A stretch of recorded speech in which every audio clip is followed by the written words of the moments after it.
Oui. Alors, en termes de choix d'édition, y a-t-il une raison pour que vous passiez d'une maison d'édition à une autre? Alors, c'est un petit peu les hasards de l'existence. Mhm. Bon, évidemment, j'ai des confrères écrivains qui sont fidèles à une seule maison d'édition, mais moi, je suis quelqu'un qui tient beaucoup à sa liberté, et je n'aimerais pas être prisonnier justement des rapports avec de fidélité absolue qu'exigerait de moi un éditeur. Et puis, comme je connaissais beaucoup de gens en tant qu'illustrateur dans diverses maisons Oui. d'édition, j'étais pas limité par la rencontre avec un seul éditeur.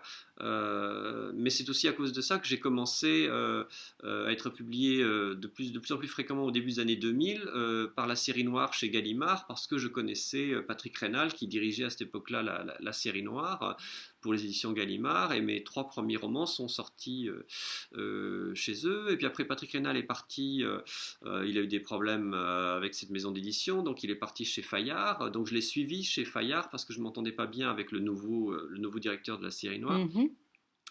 et qui justement voulait il est trop interventionniste, il voulait totalement changer le Ah, roman que j'écrivais pour eux à l'époque.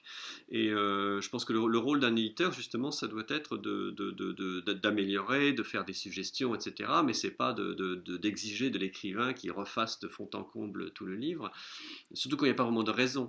Donc je m'entendais très bien avec Patrick Rénal, et puis, mais les livres chez Fayard ne se vendaient pas du tout, alors que mes livres se vendaient très bien chez Gallimard. ah. Donc finalement, Fayard, ils en ont eu un peu marre, mais je continue à publier chez d'autres éditeurs, à gauche et à droite, parce que comme mes livres sans se vendre énormément, avec quand même beaucoup d'intérêt, beaucoup de très bonnes critiques dans la presse, les éditeurs de différentes maisons d'édition voulaient m'avoir comme écrivain, même si je ne faisais pas des best-sellers, au moins ça marchait suffisamment bien pour qu'ils me publient.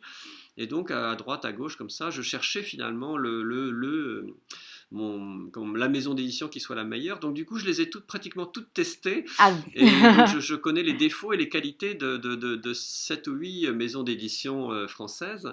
Et là, je me suis installé. Donc il y a eu le Seuil, effectivement. Mais finalement, je suis surtout chez Robert Laffont maintenant, qui pour moi, ce sont vraiment les meilleurs éditeurs. Vous avez eu l'occasion Mm. de les connaître et Oui, oui, oui. maintenant vous savez Mm. avec qui travailler. Oui, et quel est selon vous le roman le plus abouti?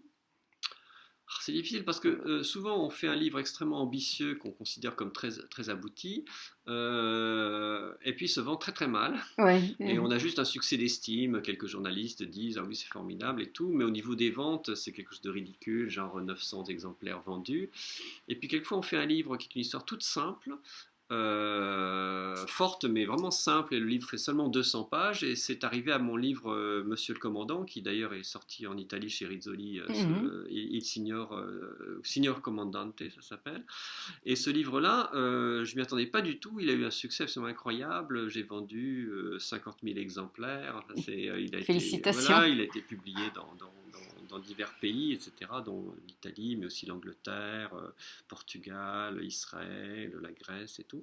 Et, et donc on peut pas savoir. Quelquefois, il faut peut-être pas qu'un livre soit trop abouti. Il faut peut-être il faut être très simple quelquefois. Mais mon problème, c'est que j'aime raconter des histoires riches, complexes. Oui, Donc souvent autour de moi, on je me m'en suis dit, rendu compte. oui, on me dit non, mais fais un livre plus simple, plus rapide, et puis en plus ça se vendra mieux et tout.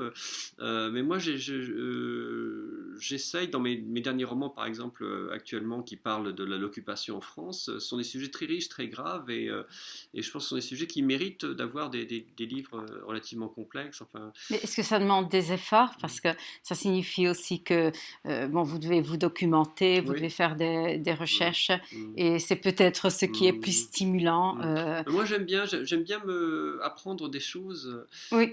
Justement, bon, bah, la conférence de Gênes, je la connaissais pas du tout. Les débuts du fascisme et les débuts de la police secrète soviétique, je connaissais pas du tout non plus. Donc j'avais envie de savoir. Et puis, donc, je lis souvent Mm, mm. comment on dit, des récits ou des journaux intimes de gens. Je privilégie plutôt que les gros livres d'histoire un peu ennuyeux, ou qui ne font que répéter souvent des erreurs d'ailleurs. Je préfère trouver les textes de l'époque, parce que ce sont eux qui donnent le plus le feeling de la période, Mhm. et puis où il y a le plus de détails vrais, de choses inédites que les gens ne connaissent pas, etc. Donc, et puis j'essaie de faire quand même de raconter des histoires vivantes, de faire vivre. C'est un peu entre guillemets, des espèces de fresques historiques Oui, pour faire revivre des époques comme ça. Et c'est ce qui, moi, me plaît le plus. Donc je m'obstine à faire ce genre de livre. Et puis finalement, ça commence à marcher. Donc, oui. Et vous voyez que ça a du hmm, succès, donc il faut que vous ouais, ouais, continuiez. ouais, tout à Oui. fait. Alors, je vous remercie Hmm. de votre disponibilité, d'avoir bien voulu répondre à Non, mes c'est questions. un plaisir. En plus, bon, j'aime beaucoup l'Italie.